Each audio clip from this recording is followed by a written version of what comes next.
Steph Honda 256. Sorry, I couldn't send a video. Oopsie daisy. Steph, make sure you send me a message too. We can figure out why you weren't able to send a video.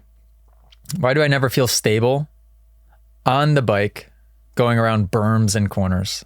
I'm sure a lot of people can attest to that. Steph Honda 256. Why do I never feel stable on the bike going around berms and corners?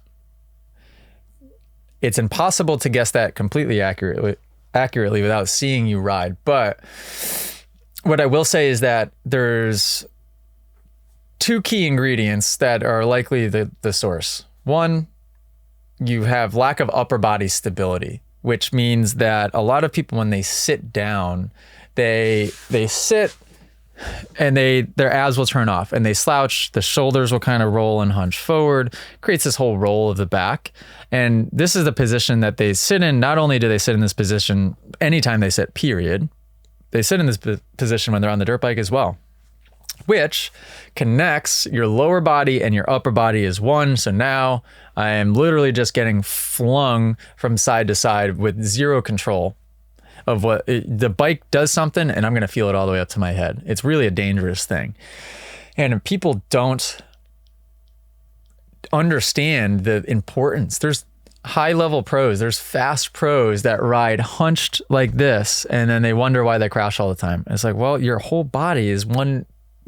Of course you're going to crash all the time, especially when you're going from 250 to 450, or especially when you're trying to go that fast. You have to tighten your abs and pull your shoulder blades back. It's going to create just nice looking posture, and it's going to put your hips into the correct position. The technical term is an anterior pelvic tilt. So if you were to Google that, you would see what that difference looks like in the hip position, in the pelvis. But it disconnects the lower body from the upper body. It's as simple as that. And so once you figure that out, and honestly, I can't think of a sport where the hunch would be the thing that you would want to do, because skiing, I mean, I'm talking hockey, anything you'd want that lower body to be doing all the work. The upper body, really the key is like, don't move the upper body, have the head stay really, really still. So that's the one thing. Second thing, and a lot of people really struggle with this, is matching, the key to a consistent corner is matching your lean angle to your speed. Simple concept, but difficult especially when you don't have the confidence to figure out like, okay, what is the right match? And when it's not the right match, how do I fix it in real time to not completely abort mission on the corner? So if you're coming into a corner, you're trying to maintain like a few degrees of lean angle. That's the first thing I'll say, is you don't have to lean that much. And you watch top pros, Jet does a good job of this. Jet can hit a corner really, really fast, and he doesn't have to lean the bike over that much at all. So it just creates a lot of consistency and less risk. So if you're just trying to maintain a little bit of lean angle and you let off of the throttle, the bike will dip. If you get on the throttle, the bike will stand up. If you get on the front brake and you're in a rut, the bike will dip. If you get off the front brake, the bike will stand up. If you pull the clutch in, the bike will dip. If you let the clutch out, the bike will likely stand up. If you hit the rear brake, the bike will stand up. There's all of these things that affect the lean angle. And it's just figuring out, first of all, eliminating the variables. I would eliminate the clutch and I'd eliminate the rear brake altogether. I would even eliminate the front brake for now. Just try to match throttle to lean angle. And the hard part is like when people start to dip, they either give up on it completely and fall, or they panic and too much throttle all at once because they panic and they try to save themselves and they just stand the bike up all at once. So it's like constant just twitchiness and instability. The best way to practice that, honestly, is figure eight, circle track, corner track. Figure eights are awesome because you can create a figure eight really, really, really tight, and it's difficult. It's technical. You could put the bike in first gear and it's just you're low speed, so you're not afraid of crashing and hurting yourself, but it can become super technically challenging and just creates a lot of understanding of the correct body position and then all of the controls and how much momentum versus lean angle you need. And that should be the answer.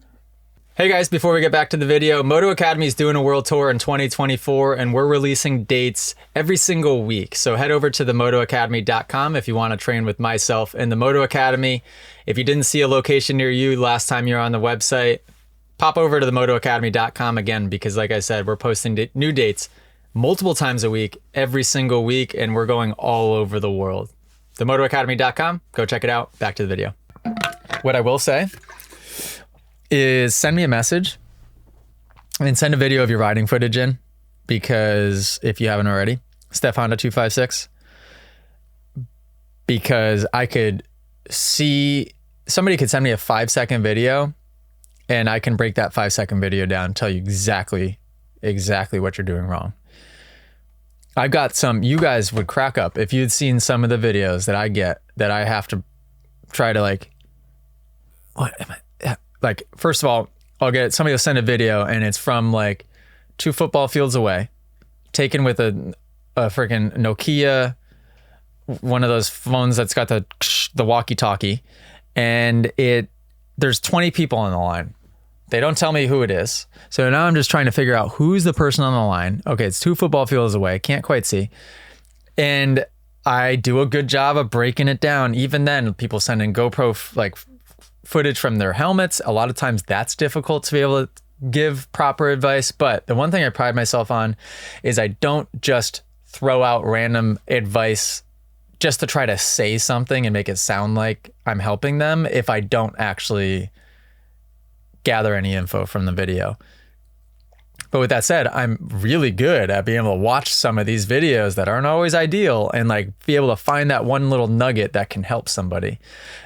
And that just comes with experience on my end, I guess. Nobody, that's what's cool about this app too, is nobody has more experience than I do when it comes to reviewing motocross footage and giving feedback on motocross footage. There's no way anybody, the amount of videos that I watch every single day and responding back to is absurd. It's absurd.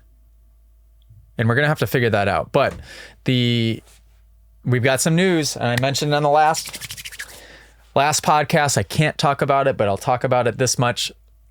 There's something coming. There's something a brewing, and it has to do with this thing in my hand. And I can't freaking wait. I can't wait. It's going to change the game of what we do on these things involving Moto Academy in every way. So yeah, great way to start out 2024 with this. I'm extremely excited. Again, I can't specify, but it's coming soon, Q1 2024. If you guys enjoyed this podcast clip and you want to listen to full episodes, make sure you go download them on Spotify and Apple Music. If you want to watch full episodes or be a person that sends in your own video submission, go to club.themotoacademy.com and subscribe to join the Moto Academy family today.